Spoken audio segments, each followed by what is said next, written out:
So today I'm going to show you another way to tie a stone onto a Dreamcatcher, a little bit closer up this time so you can see what I'm actually doing.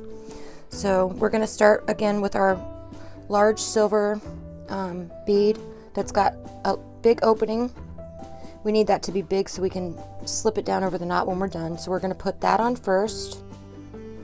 We're going to let that go ahead and fall up there. And then we're going to take our stone. Make sure it's facing the direction you want it to. In this case, I want it to face like that.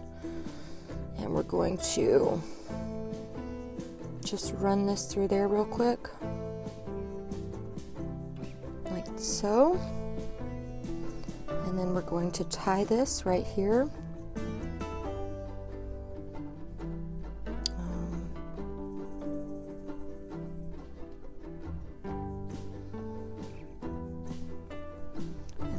Another knot here. Make sure that's good and tight. Pull on it a bit, make sure it's good and tight.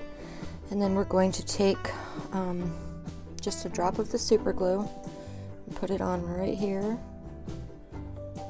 so it kind of gets into the knot a little bit. There we go. And then we're going to carefully cut this.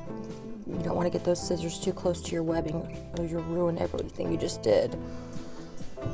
And then we're going to take this bead right here and we are going to pop it down over that knot so you don't see it. And sometimes you got to work with it a little bit because but the nice thing about the super glue too is the super glue will hold the bead in place as well. There we go. So there we go.